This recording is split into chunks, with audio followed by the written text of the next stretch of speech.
uanze kitu kipya au uende mahali papya, kuna mabadiliko yatatokea kwako. Ikiwa sio wewe utajibadilisha, basi yule mtu mpya au watu wapya utaokutana nao au mazingira mapya utayokutana nayo yatakubadilisha.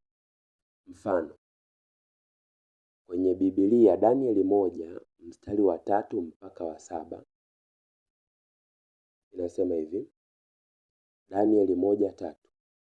Mfalme akamwambia Ashpenazi, mkuu wa matowashi wake, awalete baadhi ya wana wa Israeli wa uzao wa kifalme na wa uzao wa kiungwana. Danieli 1:4. Vijana wasio na mawaa, wazuri wa uso, wajuzi wa hekima, werevu kwa sababu ya maarifa yao, wenye kufahamu elimu, watakaoweza kusimama katika jumba la mfalme. Tena alimwambia awafundishe elimu ya Wakaldayo na lugha yao. Danieli 1:5. Huyo mfalme akawaagizia posho ya chakula cha mfalme na ya divai aliyokunywa. Akaagiza walishwe hivyo muda wa miaka 3, ili kwamba hatimaye wasimame mbele ya mfalme. Danieli 1:6.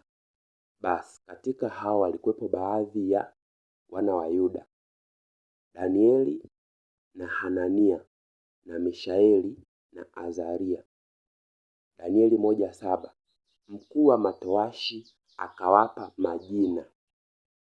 Alimwita Danieli Belteshaza, na Hanania akamwita Shadraka, na Mishaeli akamwita Meshaki, na Azaria akamwita Abednego. Kumbe sasa, ukienda sehemu mpya au ukakutana na vitu vipya sehemu yoyote ile, ukumbuke kuwa kuna mabadiliko ambayo utafanya au utafanyiwa. Kwa hiyo sasa, usiwe mgumu wa kubadilika. Pengine unahitaji ubadilishe tabia fulani ili uendane na kitu fulani. Ukibakia na tabia zile zile na mienendo ile ile, utakuwa mtu yule yule. Lakini ukitaka kitu kipya, lazima ubadilishe tabia zije mpya, mienendo mipya, ili ufananie na kile kitu unachotaka kukifanya. Yes, ni lazima upate matokeo mengine.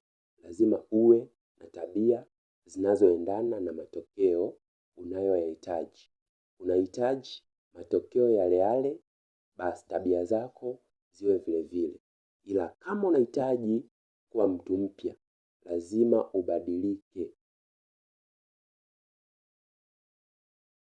Usisahau subscribe kwa ajili ya kupata mafunzo mengine. Usisahau kushare, comment na kulike. Comment hapo tujadiliane zaidi. See you when you see me.